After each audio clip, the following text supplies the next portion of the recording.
So we just spoke about Tucker Carlson. He pretended to be anti-war for so long. All of a sudden, Democrat really ends a war, and he flips, and he's hypercritical of the withdrawal.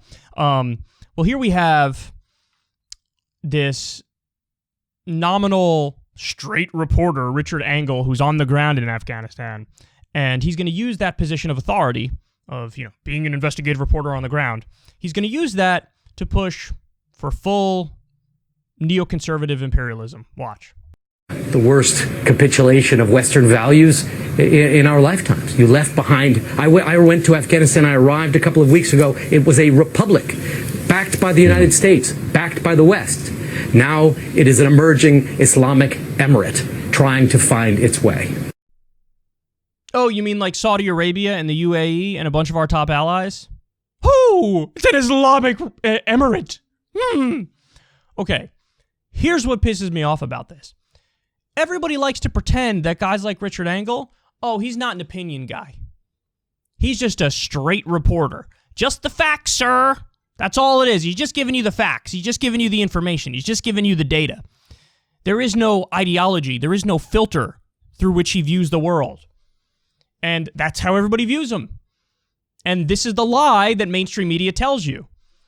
They lull people to sleep. They lull people into believing that what they say is just straight news. Now, what those carnival barkers on YouTube and what those people, on talk radio or whatever, on Twitch, you name it, what all those people, that's opinion.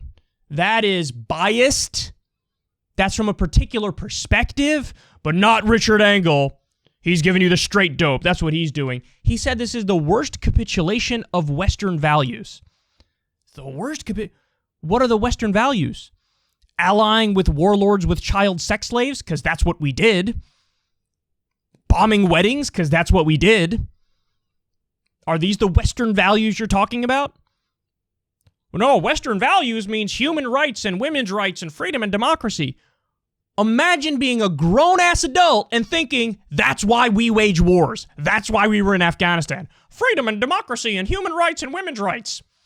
It is objectively the case we didn't bring that about, and we weren't even trying to bring that about. It had a hell of a lot more to do with the trillions of dollars of mineral wealth in Afghanistan, and the opium, and the military-industrial complex profits, and imperialism, and keeping China and Russia at bay.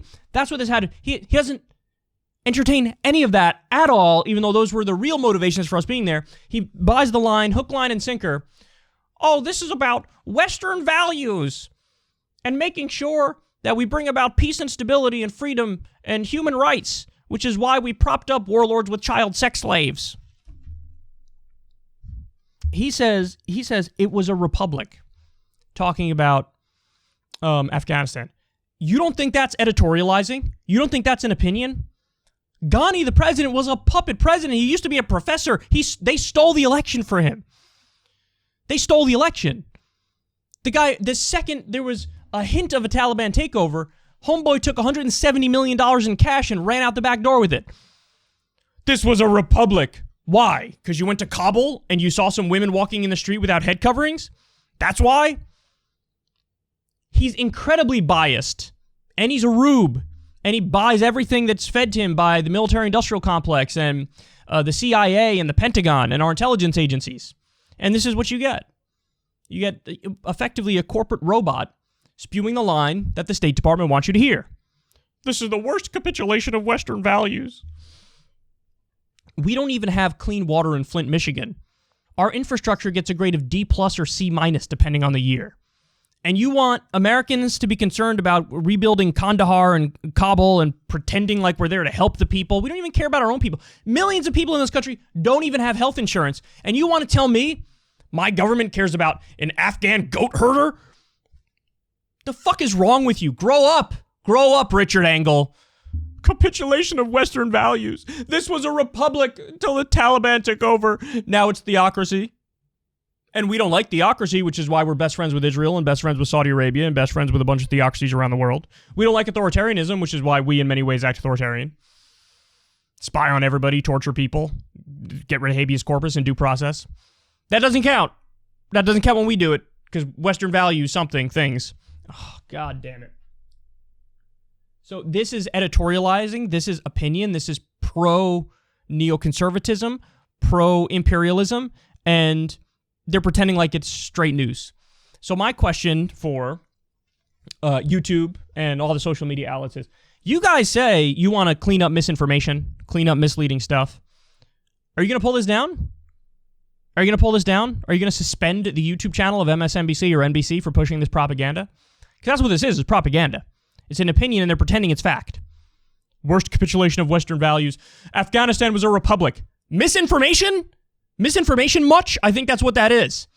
That's what that is. Are they going to pull them down? No. Because the way it works is the billion-dollar corporations with all the power and all the connections, they get to say whatever they want. And they don't get strikes, they don't get pulled down, and they don't even get docked in the algorithm. I can be right about everything I say, but since I'm a small outlet, and since I'm one dude with a loud mouth, and I talk in a way that puts a lot of these elite douchebags off, well, you gotta hide my stuff. And that's what they do with the algorithm. They hide secular talk stuff. It used to be recommended all over the place, have tremendous growth. Now we're recommended to almost no new people. So that's the punishment we get for being honest. I'm upfront with whatever sort of bias and worldview I have. I tell you the truth about it, and I tell you the truth about what's happening in the world. They're not upfront with their bias and their filter and their ideology, and they don't tell you the truth about what's in the world. But somehow we're docked and they're not. In fact, they get pumped out by YouTube and all the social media outlets and held up as if it's the gold standard of reporting. Does that look like the gold standard of reporting to you? Western values, capitulation of it. Well, this country was a republic, even though it wasn't at all a republic. There you have it. Your media is completely and utterly broken. If you were skeptical before, there's no way watching the coverage of Afghanistan that you could still be skeptical. We know the media has a lot of biases, right? So you have MSNBC is rah-rah Democrats, Fox News is rah-rah Republicans, the establishments of both parties. The rest of the news is just rah-rah for the entire establishment. One thing we learned without a doubt is they have a massive pro-war bias. In fact, that might even be their biggest bias. Maybe it's because of sensationalism, and they want things to be sensationalistic, but it's likely because of their connections with the Pentagon and the CIA and the intelligence agencies and the deep state, and they're stenographers to people with power. So they end up pushing a worldview that matches what the State Department wants. So they're propagandists. They're pro-war propagandists. And remember, in a world where they want a ministry of truth, the anti-war people like myself would always be the ones who were censored and deplatformed and pushed to the side and docked in the algorithm. The pro-war people would be held up as if it's objective. They're saying objective things. Does this look objective to you? Not even close. Hey y'all, do me a favor and like and subscribe. It helps out big time in the algorithm. Click the bell as well for notifications when videos drop, and watch that video on screen right now. You know you want to.